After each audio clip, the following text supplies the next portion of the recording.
Hi, I'm Nir Eyal, and this is the Near and Far podcast. This podcast is about business, behavior, and the brain.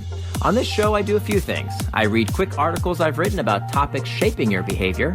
I interview authors of books I enjoy, and from time to time, I devote episodes to answering your questions. If you want to ask me a question, visit the podcast page on iTunes, go to ratings and reviews, and ask me a question by leaving a review.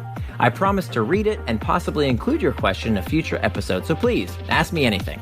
Now, enjoy the episode, and for more, you can always visit me at nearandfar.com.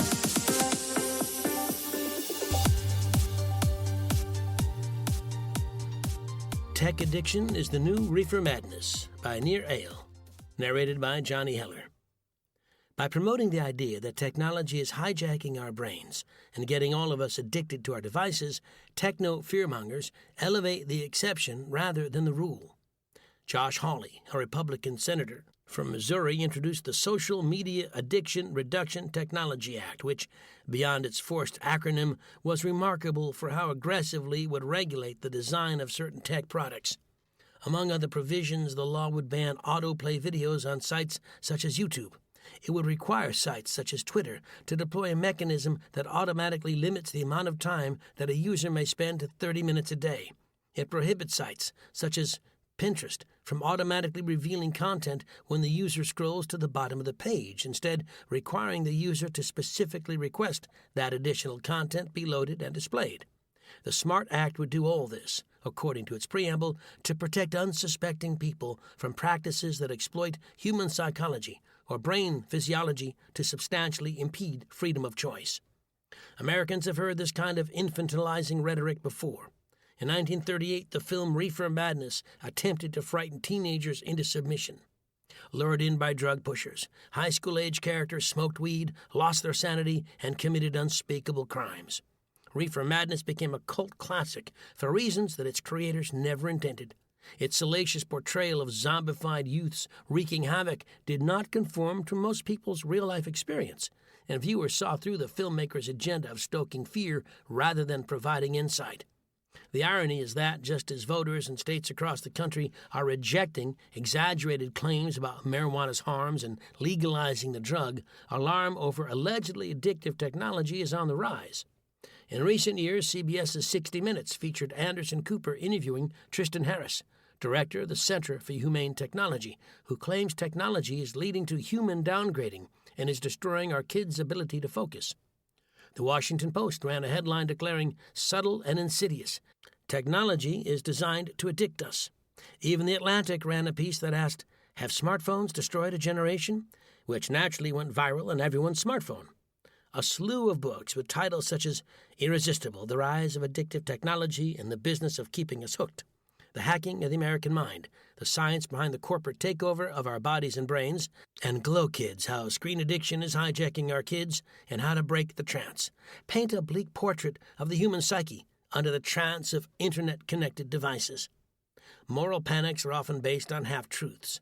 Reefer Madness wasn't all wrong.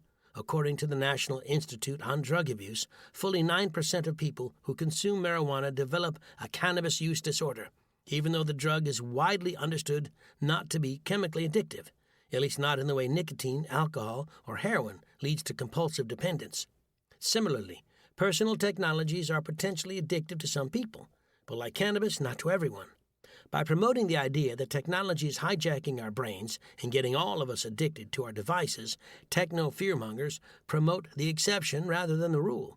They redirect the debate to the product instead of the underlying causes of addiction for the unfortunate few suffering from the pathology. The fact is, the vast majority of people are not and will never become addicted to their devices or their favorite social media platforms, just as almost no one gets addicted to alcohol from having a glass of wine with dinner or addicted to pot from toking up from time to time. Clearly, the extreme use of pretty much anything can be harmful. However, for those who use marijuana or Facebook moderately, the negative effects are negligible. While headlines spread fears about addictive technology, the data show that almost nothing is happening. Earlier this year, Scientific American reported on a study of 350,000 adolescents that found that technology use had a nearly negligible effect on adolescent psychological well-being. The article added, eating potatoes is associated with nearly the same degree of effect, and wearing glasses has a more negative impact on adolescent mental health. The terms we use matter, and appropriating the term addiction is a proven way to attract more clicks for an article and more attention from policymakers and donors. Yet we are not all addicted to technology. The correct term for what most people experience when overusing tech is much less scary. It's not an addiction, but a distraction. Distraction is far less frightening, and managing it requires just a few simple steps. For instance, for decades, psychologists have extolled the power of setting and implementation intention, a fancy way of describing the practice of planning out what we are going to do and when we're going to do it. If we don't plan ahead, it's easy to fill our day with scrolling, pecking, and checking. However, we can't call something a distraction unless we know what it is distracting us from. By scheduling our day, we become more likely to spend our time doing what we really want instead of what tech companies want. Another effective technique involves changing notification settings to ensure we use our devices on our schedule instead of the app makers. Remember, once we turn off the persistent pinging and dinging, Mark Zuckerberg can't turn it back on.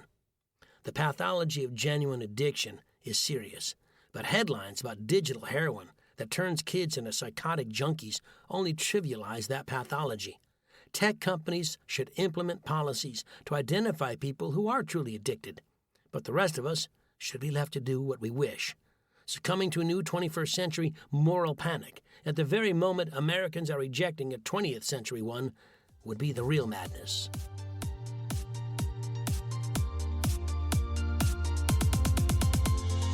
Thanks for listening to this episode of the Near and Far podcast. You can always find more at my blog, nearandfar.com.